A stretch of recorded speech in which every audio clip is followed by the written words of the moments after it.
remember the house where I was born, the little window where the sun came peeping in at the morn.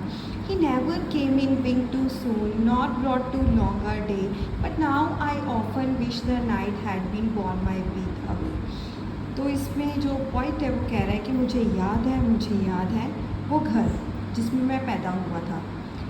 एक window थी, वहाँ से मुझे सन दिखाई देता था जब मैं उस विंडो में से आँखों से बाहर की तरफ देखता था। Came peeping in at morning की तरफ। So in the first stanza the poet talks about the house where he was born. तो फर्स्ट स्टैंजा में इस पोएम में पोएट बता रहा है उस घर के बारे में जिस घर में वो पैदा हुआ था। His child remembrance of the sun's days, उसका बचपन एक याद कर रहा है या उसके बचपन में एक याद है जहाँ पे सूरज की किरणें आ रही हैं और वो खुद सुबह विंडो में से बाहर की तरफ उन सूर्य की किरणों को देख रहा है। इंडिकेट्स हिज चाइल्डिश इग्नोरेंस, कि कैसे बचपन की एक कहानी को बता रहा है कि बचपन में मेरे घर में मैं अपनी घर की विंडो से सूरज की किरणों को मॉर्निंग की तरफ देखता था। The passing day is enjoyed by child and Wood shows how this movement of perfectly balance day never ceases to excite him. जैसे ये डे पास करता जाता था, पूरा दिन निकलता जाता था, बच्चा बहुत इन्जॉय करता था अपने बचपन को, खेलता रहता था, कूदता रहता था, इधर उधर घूमता रहता था।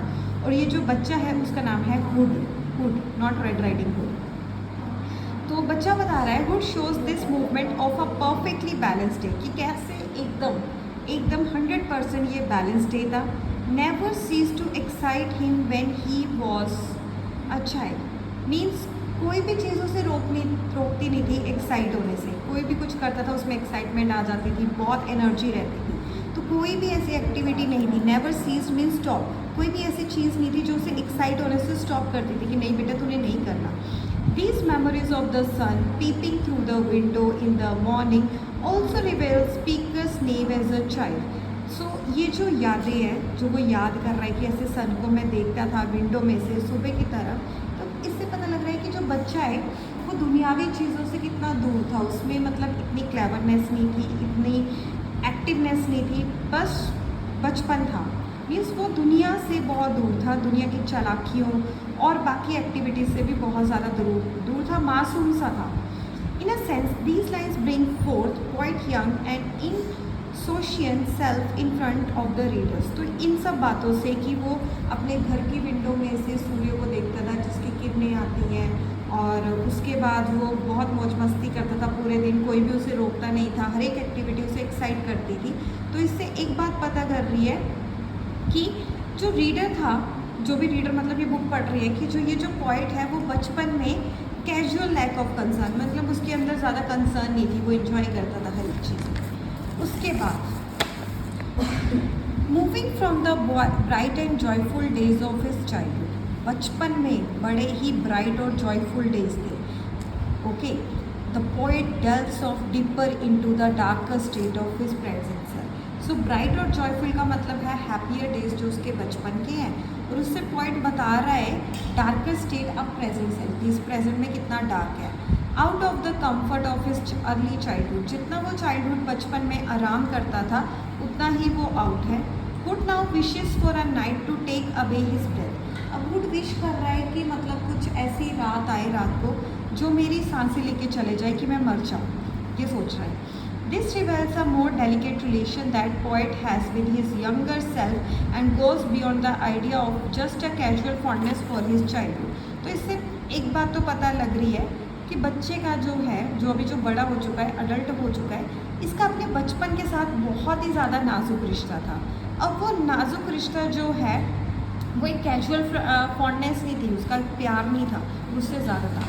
His yearning for death is a reflection of his extremely tiring and difficult present. हर एक बच्चे को अपना बचपन पसंद होता है जब वो बड़ा हो जाता है, बट ऐसी बात नहीं है। वो अपनी ज़िंदगी से थक चुका है, अपने आज के प्रेजेंट से बहुत ज़्यादा परेशान है, अपनी डेथ की रिफ्लेक्शन की वजह से वो थक चुका है, इसलिए वो मरना चाहता है कि मैं अपनी डे टू डे लाइफ से बहुत ज़्यादा परेशान हो चुका हूँ। The depiction of sunshine and day time, अब इस पूरे फर्स्ट स्टैंजा में जो बता रहा है कि ये सनशाइन हो रही है, डे टाइम है, इसका मतलब ब्राइटर और हैप्पियर पार्ट है उसकी लाइफ का। सनशाइन और ब्राइटर। ये क्या बता रहा है? हैप्पियर पार्ट उसकी लाइफ का। उसके बाद एक बहुत बड़ा गैप आ चुका है उसके पास्ट और प्रेजेंट में, उसके बचपन और अडल्टहुड में बहुत बड़ा गैप है। The pain that life is causing him is evident. जो उसकी लाइफ में अभी पेन है, दर्द है, वो बिल्कुल सामने है। जब वो बोल रहा है दैट कि एक ऐसी रात आई जहाँ पे मैं मर जाऊँ, तो मतलब बहुत दर्द है। तभी जब दर्द होता है तभी बंदा मरने का डिसीजन लेता है। The image of the night therefore stands for everything from the darkness and hopelessness to suffering and hollowness and represent what's depression gloomy adult self। देखो, ये जो रात है, रात क्या है? अंधेरी है। इस अंधेरी रात में कोई भी उम्मीद नहीं है और वो सफ़र कर रहा है, अंदर से खाली है, खोखला हो चुका है, अकेला है और वो डिप्रेशन में है, डिप्रेस हो चुका है। ग्लूमी मीन्स बहुत ज़्यादा सैड है, जब से बचपन से वो ऊपर अडल्टहुड में आया है। तो नाइट रिप्रेजेंट कर रही है सैडनेस को। तो जो याद रखना, फर्स्ट स्टेंजर में डे टाइम आपको ब्राइट, हैप्पियर और चाइल्डहुड बताता है। नाइट क्या बता रही है? डार्कनेस, होपलेसनेस, सफ़र, होलोनेस। हुड जो है वो अब अडल्टहुड में डिप्रेशन में है, सैड है, अकेला फील कर रहा है, जबकि वो अपने बचपन में बहुत खुश था।